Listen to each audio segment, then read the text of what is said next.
Tahun 2026 dibuka dengan suasana ekonomi yang serba tidak pasti. Ketegangan geopolitik bermunculan di berbagai penjuru dunia. Ekonomi global bergerak tanpa kompas yang jelas, sementara banyak negara sibuk bertahan agar tidak terseret lebih dalam kepusaran krisis.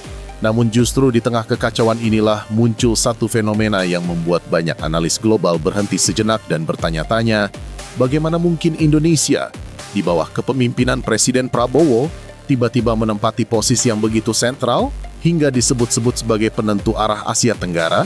Pertanyaan ini bukan sekadar sensasi media atau narasi berlebihan. Ia merupakan refleksi dari perubahan nyata yang sedang berlangsung. Jawabannya pun tidak sederhana, tetapi justru disitulah letak daya tariknya. Berdasarkan berbagai laporan internasional kredibel per Januari 2026, posisi Indonesia saat ini berdiri kokoh di atas dua fondasi utama. Fondasi pertama adalah skala kekuatan ekonominya yang kini jauh melampaui negara-negara tetangga. Fondasi kedua adalah gaya kepemimpinan yang tegas, spesifik, dan secara nyata mengubah cara kawasan serta kekuatan global memandang Indonesia. Perpaduan kedua faktor ini menciptakan efek yang tak lagi bisa diabaikan.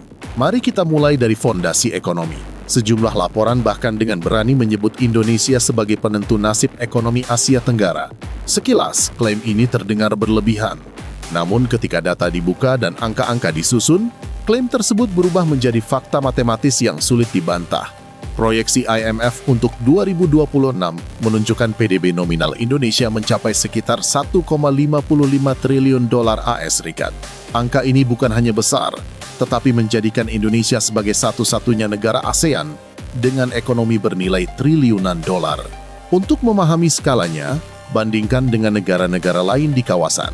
Singapura diproyeksikan berada di kisaran 600 miliar dolar, Thailand sekitar 560 miliar dolar, Filipina dan Vietnam berada di angka 500-an miliar, sementara Malaysia sedikit di atas 500 miliar dolar. Artinya, ekonomi Indonesia sekitar 2,5 hingga 3 kali lebih besar dibandingkan pesaing terdekatnya. Bahkan jika ekonomi Malaysia, Thailand, Filipina, dan Vietnam digabungkan, totalnya masih belum mampu menandingi Indonesia. Di titik inilah, istilah pusat gravitasi ekonomi menjadi sangat relevan. Secara proporsional, Indonesia menyumbang hampir 40% dari total PDB ASEAN. Dampaknya melahirkan apa yang oleh para ekonom disebut sebagai efek lokomotif. Ketika ekonomi Indonesia tumbuh 5%, kontribusinya dapat mendorong hampir 2% pertumbuhan kawasan secara keseluruhan. Sebaliknya, ketika Indonesia melambat, seluruh kawasan ikut merasakan guncangannya. Ini bukan teori abstrak di atas kertas, melainkan realitas struktural yang nyata. Namun, PDB besar saja tidak cukup. Ada faktor-faktor konkret lain yang membuat pengaruh Indonesia benar-benar terasa hingga ke lapangan. Pertama adalah demografi. Dengan populasi sekitar 287 juta jiwa, Indonesia merepresentasikan hampir 40% penduduk ASEAN. Ini berarti pasar domestik yang sangat besar, sekaligus cadangan tenaga kerja yang luas. Ketika ekonomi global melemah, pasar domestik ini menjadi bantalan alami yang tidak dimiliki banyak negara lain di kawasan. Faktor kedua adalah sumber daya alam, tetapi dengan pendekatan yang sangat berbeda dari masa lalu. Indonesia tidak lagi sekadar mengekspor bahan mentah. Ambil contoh nikel. Indonesia menguasai hampir 50% pasokan nikel dunia, komoditas kunci dalam rantai pasok baterai kendaraan listrik. Melalui kebijakan hilirisasi, Indonesia mengolah nikel menjadi produk bernilai tambah, sekaligus memperkuat posisi tawarnya dalam industri masa depan. Pola serupa juga diterapkan pada minyak sawit dan batu bara. Faktor ketiga adalah ekonomi digital. Nilai transaksi ekonomi digital Indonesia kini menjadi yang terbesar di Asia Tenggara. Ini menunjukkan bahwa Indonesia bukan hanya kuat secara konvensional, tetapi juga adaptif terhadap perubahan teknologi dan pergeseran perilaku pasar. Namun kekuatan ekonomi sebesar ini tidak otomatis menjadikan sebuah negara sebagai pemimpin kawasan. Disinilah fondasi kedua berperan, yaitu kepemimpinan. Laporan-laporan internasional menyoroti filosofi Presiden Prabowo yang sering dirangkum dalam satu kalimat sederhana, hanya yang kuat yang akan dihormati. Prinsip ini diterjemahkan ke dalam kebijakan luar negeri yang lebih proaktif dan asertif.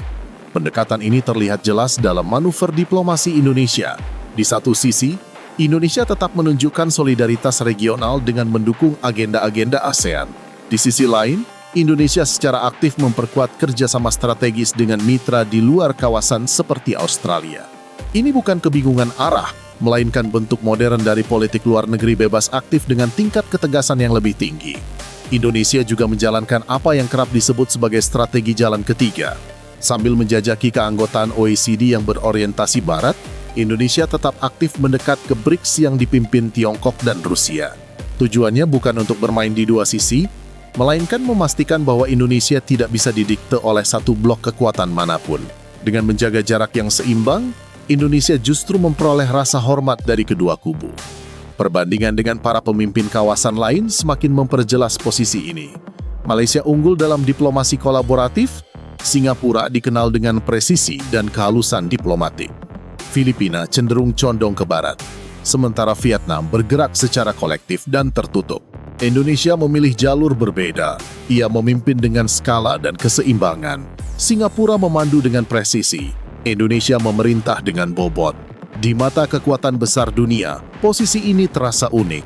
Negara-negara barat melihat Indonesia sebagai mitra yang dapat diandalkan sekaligus jangkar stabilitas kawasan. Sementara Tiongkok dan negara-negara Global South memandang Indonesia sebagai jembatan strategis dan mitra yang pragmatis. Dua persepsi ini berjalan berdampingan dan justru saling memperkuat posisi Indonesia. Semua ini terjadi ketika ASEAN sendiri sedang menghadapi krisis serius. Krisis Myanmar yang tak kunjung selesai, ketegangan di Laut Tiongkok Selatan, serta eskalasi rivalitas Amerika Serikat dan Tiongkok yang memasuki fase baru. Pada saat yang sama, kohesi internal ASEAN melemah akibat perbedaan orientasi geopolitik antar anggotanya. Di tengah kondisi inilah, peran Indonesia menjadi semakin krusial. Dengan skala ekonomi, posisi netral, dan pengalaman diplomasi yang panjang, Indonesia memiliki kapasitas untuk menjadi penengah, jangkar, sekaligus penggerak kawasan. Bukan untuk mendikte, tetapi untuk menjaga arah dan mencegah Asia Tenggara terpecah lebih jauh. Pada akhirnya, berbagai laporan internasional tersebut menyimpulkan satu hal penting. ASEAN membutuhkan Indonesia agar tetap relevan dan stabil. Namun Indonesia juga membutuhkan ASEAN sebagai lingkungan strategis bagi pertumbuhan jangka panjangnya. Disinilah ujian sesungguhnya kepemimpinan Indonesia di tahun 2026. Apakah kekuatan yang dimiliki mampu diterjemahkan menjadi kepemimpinan regional yang inklusif dan menstabilkan, atau justru hanya dimanfaatkan untuk keuntungan sempit? Arah yang dipilih Indonesia ke depan tidak hanya akan menentukan nasib ASEAN, tetapi juga menentukan posisinya sendiri dalam dunia yang semakin terfragmentasi. Dan dunia, mau tidak mau, kini sedang memperhatikan setiap langkahnya.